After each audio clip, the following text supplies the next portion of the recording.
نحمده ونصلي على رسوله الكريم أما بعد أعوذ بالله من الشيطان الرجيم بسم الله الرحمن الرحيم لقد كان لكم في رسول الله أسوة حسنة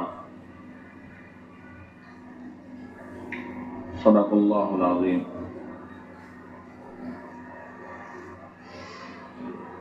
محترم بزرگوں، عزیز ساتھیوں،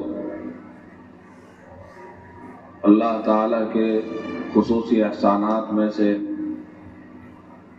ایک خصوصی احسان اس امت محمدیہ پر یہ ہے کہ رب تعالیٰ نے اس امت محمدیہ کو وہ نبی عطا فرمایا جو کسی امت کو عطا نہیں فرمایا، جو نبیوں کے بھی نبی ہیں، جو نبیوں میں سب سے افضل ہے، امام الانبیاء ہے، سید الاولین والآخرین ہے۔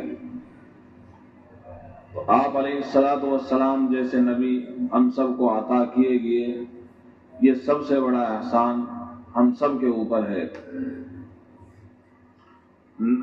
نبی کا انتخاب دوستو وہ من جانب اللہ ہوا کرتا ہے، کسی مرتبے کی بنیاد پر، کسی دنیاوی عہدے کی بنیاد پر نبیوں کا انتخاب نہیں کیا جاتا ہے۔ آپ علیہ الصلوۃ والسلام جب تشریف لائے تو کفار مکہ کو بھی یہی اعتراض تھا، لولا نزل هذا القرآن على رجل من القريتين عظیم، کہ کسی بڑے آدمی پر قرآن نازل ہونا چاہیے تھا۔ کبھی کہتے تھے مالی هذا الرسول يأكل الطعام ويمشي في الأسواق، یہ ہمارے جیسا ہی انسان ہے، ہم کھاتے ہیں یہ بھی کھاتا ہے، ہم بازاروں میں جاتے ہیں یہ بھی بازاروں میں جاتا ہے۔ غرض یہ کہ طرح طرح کے اشکالات آپ علیہ الصلوۃ والسلام پر کیے جاتے تھے۔ ان کو نہیں معلوم تھا کہ نبی کا انتخاب وہ من جانب اللہ ہوتا ہے۔ کوئی باقاعدہ نبی کو منتخب کرنے کے لیے ووٹنگ نہیں کی جاتی، لوگوں کی رائے نہیں مانگی جاتی، بلکہ اللہ تعالیٰ نے جس کو نبی بنا دیا وہ نبی ہے۔ آپ علیہ الصلوۃ والسلام کو بھی اللہ تعالیٰ نے نبی بنا کر بھیجا۔ اور کیسے نبی؟ ارشاد فرمایا انا سید ولد آدم یوم القیامت ولا فخر، دنیا میں تو میں تمام انسانوں کا سردار ہوں ہی، تمام نبیوں کا سردار ہوں، اسی طریقے پر آخرت میں بھی انا سید ولد آدم یوم القیامہ، میں قیامت کے دن بھی تمام انسانوں کا سردار رہوں گا۔ اور اس پر مجھے فخر نہیں ہے، یہ اللہ تعالیٰ کے نوازنے کی بات ہے، وہ جس کو چاہے نوازے۔ آپ علیہ الصلوۃ والسلام نے اپنی امت کی بھی تعریف فرمائی، چنانچہ ارشاد فرمایا نحن الآخرون السابقون یوم القیامہ، ہم ویسے تو دنیا میں سب سے آخر میں آئے، لیکن آخرت میں اور قیامت کے دن میں ہم سبقت پانے والے ہیں، جنت میں سب سے پہلے جانے والے ہیں۔ اللہ تعالیٰ نے قرآن کریم میں بھی اس امت کو خیر امت کا لقب دیا ہے، کنتم خیر امہ، تم خیر امت ہو، سب سے بہترین امت ہو۔ یہ سب خصوصیات اس امت کو کیوں عطا کی گئی ہے، سوچنے کی بات ہے۔ نبی پاک صلی اللہ تعالی علیہ وسلم چونکہ سب سے افضل ٹھہرے، نبیوں میں سب سے افضل، انسانوں میں سب سے افضل، تو اسی بنیاد پر آپ علیہ الصلوۃ والسلام جس مکے میں آئے، جس شہر میں رہے، جو کتاب آپ کو عطا کی گئی، وہ تمام کی تمام چیزیں سب سے افضل ٹھہرائی جائے گی۔ آپ صلی اللہ علیہ وسلم بھی سب سے افضل اور آپ کی امت بھی سب سے افضل۔ آپ علیہ الصلوۃ والسلام نے ارشاد فرمایا اپنے بارے میں کنت نبیا وآدم بین الروح والجسد، جانتے بھی ہو مجھے نبی بنایا گیا، حالانکہ حضرت آدم روح اور جسم کے درمیان تھے. ابھی حضرت آدم کا ڈھانچہ، ان کا سانچہ اور ان کا پتلا بھی نہیں بنایا گیا تھا، مجھے نبی بنا دیا گیا تھا. اسی حدیث کے پیش نظر حضرت علامہ انور شاہ کشمیری رحمت اللہ علیہ فرماتے ہیں، آپ علیہ الصلوۃ والسلام کی یہ خصوصیت ہے جو دیگر انبیاء کی خصوصیت نہیں ہے.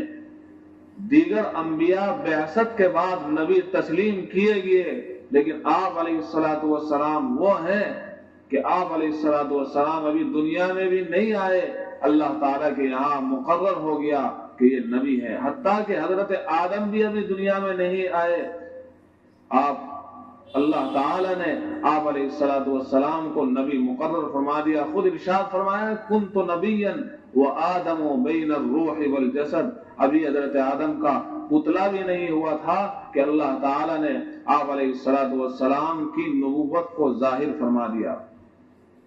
اور پھر آپ علیہ الصلوۃ والسلام کی یہ رسالت خاصہ نہیں ہے دوستو کہ کسی امت کے لیے کسی علاقے کے لیے خاص ہو، بلکہ رسالت عامہ ہے، ساری انسانیت کے لیے عام. آپ سب انسانوں کے نبی ہے. وہ کسی بھی فرد سے تعلق رکھتا ہو، وہ کسی بھی ذات سے تعلق رکھتا ہو، عرب کے آپ امام، عجم کے آپ امام، اللہ کے نبی صلی اللہ علیہ وسلم گوروں کے بھی امام، کالوں کے بھی امام.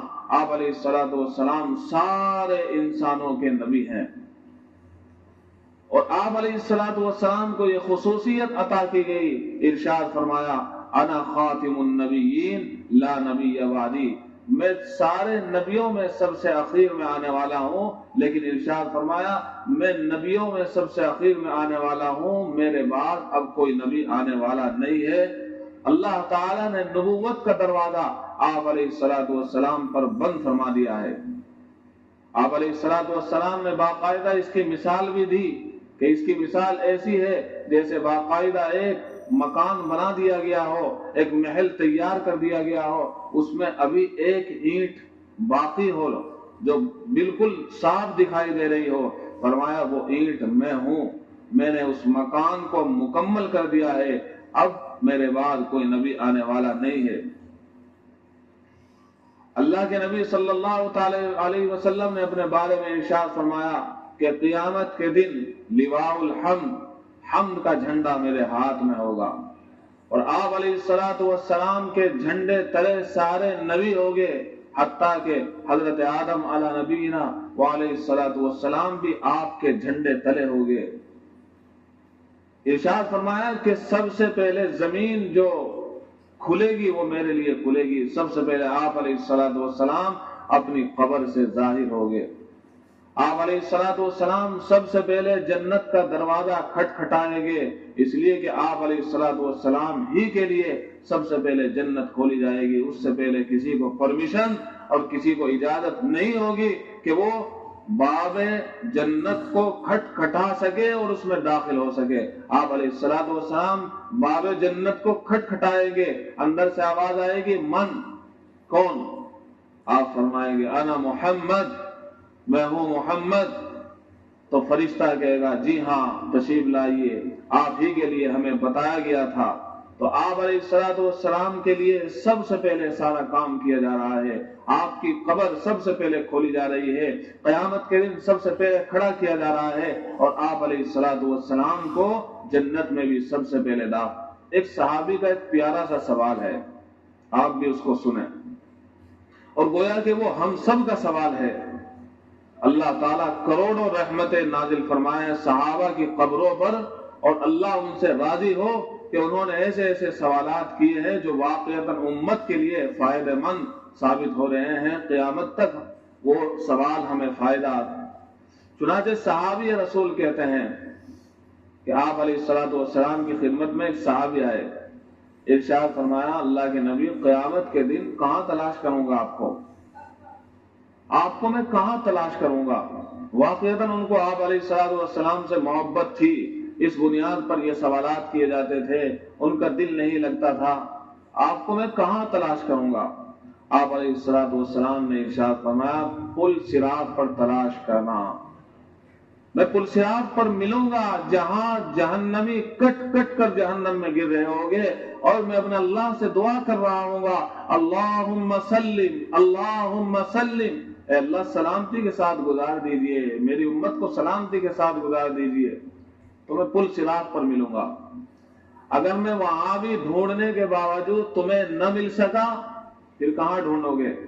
ارشاد فرمایا کہ میزان عمل، جہاں اعمال تولے جا رہے ہوگے وہاں ملوں گا، اور اللہ سے درخواست کر رہا ہوں گا، دعا کر رہا ہوں گا، اے اللہ ان کے پلٹوں کو جھکا دیجئے، ان کے اچھے اعمال کو بڑھا دیجئے۔ اس وقت میری دعا یہ ہوگی اگر میں وہاں بھی نہ مل سکوں تو حوض کوثر پر ملوں گا، اپنی امت کی پیاس کو اس وقت قیامت کے دن بجھا رہا ہوں گا۔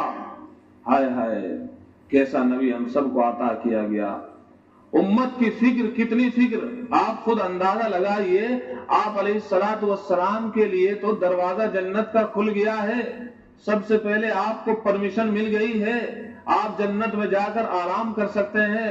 ساری زندگی آپ علیہ السلام نے مصیبتیں ڈھائی، آپ علیہ السلام نے کتنی تکلیفیں برداشت کی ہے، اب آرام کا وقت آیا ہے، جنت میں آرام کرنے کا وقت آیا ہے، اور دروازہ کھل بھی گیا ہے، آپ کو پوری اجازت ہے، آپ اپنی جنت میں جنت الفردوس میں جانے کے بعد، اپنی جنت میں جانے کے بعد آرام کر سکتے ہیں، وہاں کی نعمتوں سے فائدہ اٹھا سکتے ہیں۔ لیکن نبی ہے کہ امت کے لیے کبھی پل صراط پر جاتے ہیں، نبی ہے کہ امت کے لیے کبھی میزان عمل پر جاتے ہیں، یہ نبی رحمت ہے، یہ ہمارے نبی حضرت محمد صلی اللہ تعالی علیہ وسلم ہے، اپنی امت کی پیاس کو بجھانے کے لیے کبھی حوض کوثر پر جا رہے ہیں۔ ایسے پیارے نبی ہم سب کو عطا کیے گئے دوستو، اور پھر آپ علیہ السلام کی زندگی ہمارے لیے نمونہ بنا دی گئی، بچپن سے لے کر 55 تک، بچپن سے لے کر بڑھاپے تک آپ علیہ السلام کی زندگی کا وہ کون سا عمل نہیں ہے جو محدثین نے اپنی کتابوں میں نقل نہ فرما دیا ہو، لیکن ہم ہیں کہ آپ علیہ السلام کی سنتوں سے روگردانی کر رہے ہیں اور کہتے ہیں کہ ہم نبی کے غلام ہیں۔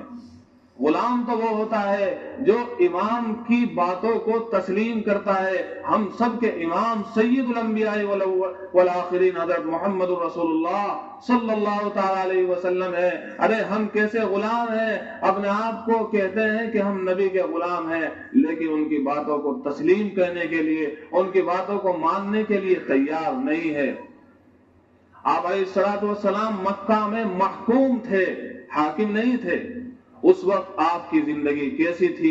کتابوں میں پڑھیے، گویا کہ ہمیں بتایا جا رہا ہے اگر تم کسی حاکم کے تلے ہو، ظالم حاکم تمہارے پر مسلط ہو گیا ہے تو تمہیں کیسے زندگی گزارنی ہے۔ مکی زندگی کو پڑھیے، مدنی زندگی میں آپ علیہ السلام حاکم ہیں، بادشاہ ہیں، حاکم بن کر آپ علیہ السلام نے کیسے زندگی گزاری ہے، اور ظالموں سے کیسے آپ علیہ السلام نے انتقام لیا یا نہیں لیا۔ تو آپ علیہ السلام جب محکوم تھے، کسی حاکم کے تلے تھے، آپ نے کیسی زندگی گزاری وہ بھی ہمارے سامنے مکی زندگی کی صورت میں محفوظ ہے۔ مدنی زندگی میں جب آپ علیہ السلام حاکم ہے، وہ زندگی بھی ہمارے سامنے آئیڈیل اور نمونہ ہمارے سامنے موجود ہے۔ آپ کی خانگی زندگی، گھریلو زندگی بھی ہمارے سامنے موجود ہے، آپ کا چہرہ بھی ہمارے سامنے موجود ہے، آپ کا لباس بھی ہمارے سامنے موجود ہے، آپ کی تنہائی بھی ہمارے سامنے موجود ہے، بیویوں کے ساتھ آپ کا معاملہ ہمارے سامنے موجود ہے، غلاموں کے ساتھ کیا رویہ تھا میرے اور آپ کے نبی کا وہ بھی ہمارے سامنے موجود ہے۔